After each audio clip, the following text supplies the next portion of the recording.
Hi guys, it's Robert. So when the weather gets warmer, we start thinking about putting away our heavy clothes and pulling out our shorts and t-shirts. What I want to show you today is an all-natural way to protect your stored wool clothing by creating moth repellent sachets.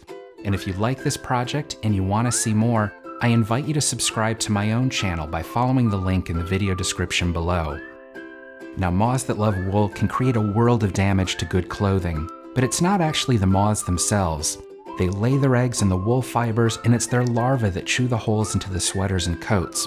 But to prevent any of that from happening, there are a couple of steps that you can take. At the end of the season, you want to make sure that all of your clothes are washed or dry cleaned, and then store them in plastic containers for those few months until you're going to need them again.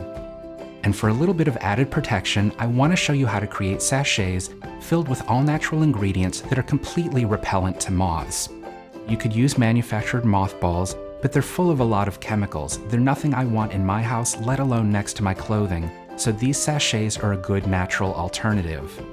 We're going to be creating our sachets in simple muslin bags, and they come in a variety of sizes. They're also a little bit plain, so if you want to embellish them, a good way to do it is by stamping. Now, because we're not going to wash these bags, you don't need to worry about a special fabric ink.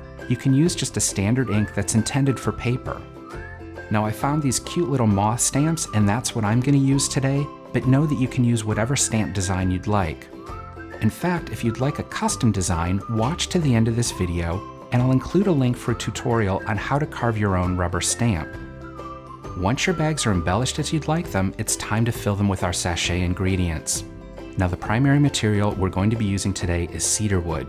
Cedar chests and cedar closets have long been used for wool storage, but you can also find cedar wood chips and shavings at the pet supply store. They're primarily used as pet bedding because they repel all sorts of insects. It's really aromatic, and we're going to fill our bags about 90% full. Now, to the cedar wood, we're going to add whole cloves. Whole cloves smell amazing to humans, but not so much to moths. The same is also true of dried rosemary, and we're going to add some of that as well.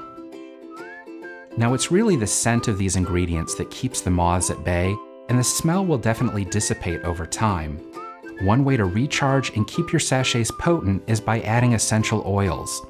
You can find cedarwood essential oil in your local health food store. I'm going to be adding 10 drops.